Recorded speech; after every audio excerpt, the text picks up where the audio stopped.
shapes tool on Photoshop. So without any further ado, let's get started.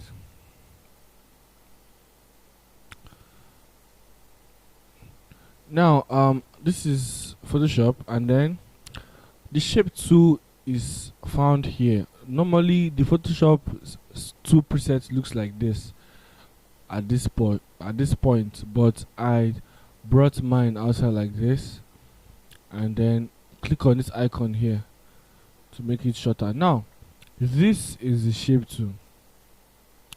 The shape tool has the rectangle tool, the rounded rectangle tool, the ellipse tool, the line tool, and the custom shape tool. I'll explain each and every one of them. Now let's start with the rectangle tool. Now, just like how other layers are here, when you create a new layer, shape has its own special layer. If you click and drag, because this is the rectangle tool, if you want to use it, you always click and drag. Then now there's something here that popped up. It's called the properties panel. With the properties of the shape, because it's a rectangle shape, so it popped up and it told you what the configuration of the shape is. Now I'll come to that in a minute. Now look at the layer here. It's quite different from the normal layer. Let me create a new layer. You see the difference? It's quite different because they are not the same. This one has a shape point stuff here, and this one doesn't. Now if you double click on it, it enables you to change colors. That's why it's different. You can change color, any color you want to, on your shape tool. That happens when you double click here and then you pick any color you want. So now let's come back to that configuration. If you don't see your properties panel here, just go to window and then make sure properties is check marked. Now this is the width of the shape, this is the height, this is the x angle, this is the y the x axis, this is the y axis in graph, but it's just the same thing as the width and the height, but it's just interpreted in another language, which is the graphical language, because it's called graphic design. If you zoom in, you will see graphs. Outside it's called graphic design. It's a graph, then you design. So still under the properties panel, for the fact that this is a shape, this is a rectangle shape tool, this here means you can fill a color, while this means do you want to put an outline. Is an outline. Now is checked red and white because I'm not really using an outline. So then if I want to, I can just click on it and then put this color and then increase the outline to like 94. As you can see, there's outline now, but if I click on it and click this, it takes off the outline. Now this here means how do you want to see your shape. Do you want it to be outside or inside or in between? That's the meaning. When you want to transform it, but it's not really necessary, you just go with the default settings. Then this here determines the angle of your shape. Do you want it to be normal rectangular at the edge, like when you want to resize it, or do you want it to be inside? So you see almost the same thing with this. Then this one too is the edge, also having the same settings but in different languages. Now this here, this 1 2 3 4 box here means how rounded do you want your rectangle to be, because it's a rectangle. You can choose to make yours have a round edge here. Now this icon here means it is linked. This 1 2 3 4 settings, they are linked together. If I edit this to, let's say 500, and I press enter, you can see it changes. But if I did it to 100 and I press enter, you can see it changes because they are all linked. The four edges. This signifies the four edges of your shape, so they are all linked together. But if I turn it, if I let's turn it back to 0, and then we change this part to like 100, and then press enter. As you can see, it's just this part that is like that, while the rest are still four cornered. So that's the meaning of that. But if I click on the link, if I press 100, all the four sides will be. Well, if I come back here, I have to change this one to 100. Then unlink it and change to 0. Then press enter. Link it back and press your desired settings. It makes it a round edged rectangle. That's for the rectangle tool.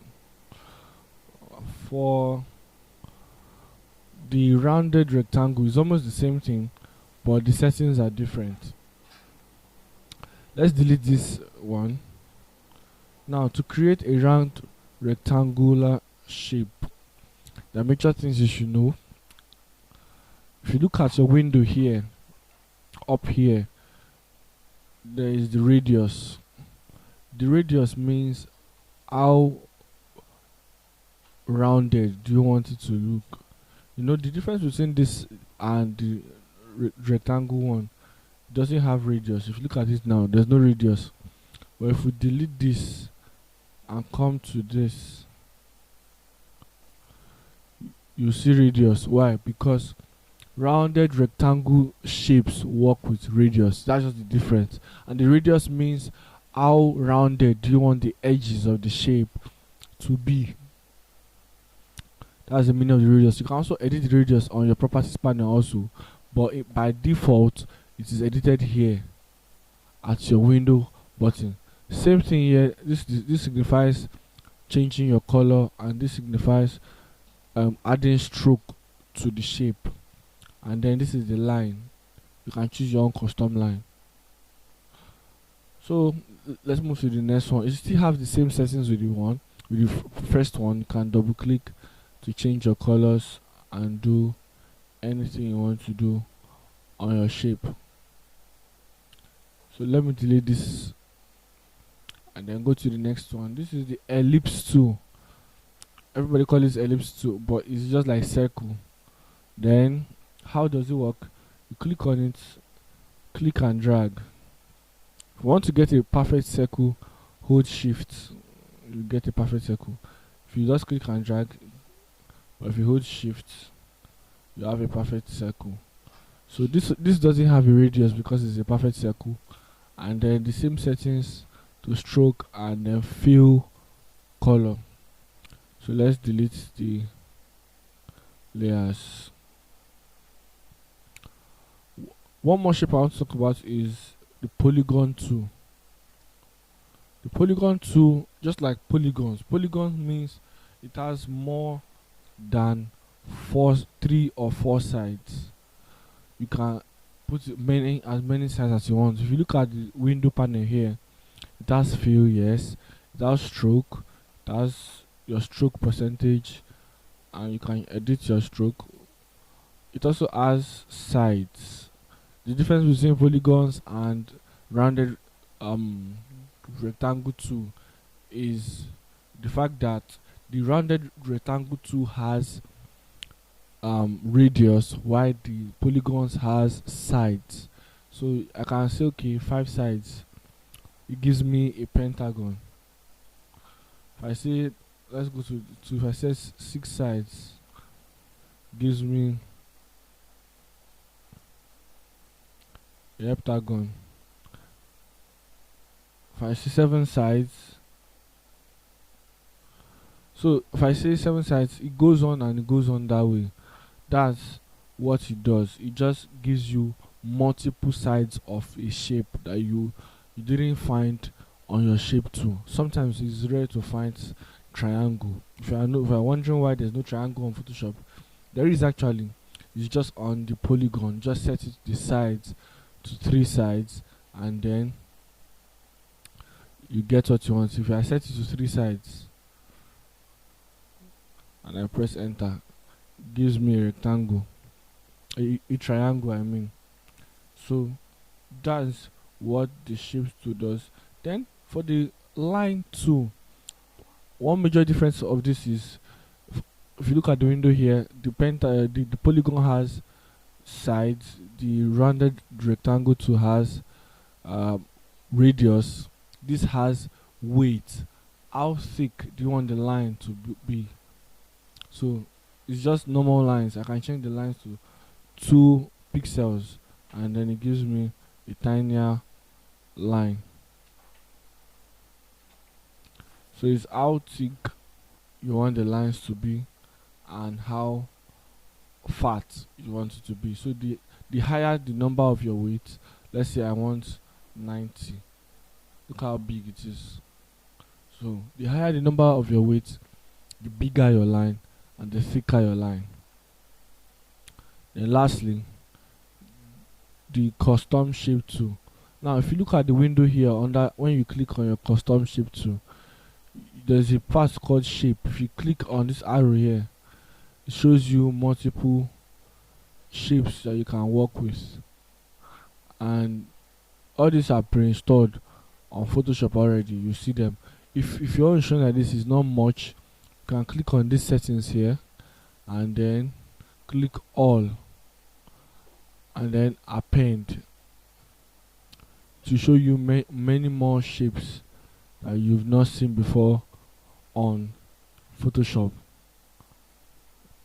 You see many more shapes. There are much social media icons, shopping icons, message call out box, copywriting, a symbol.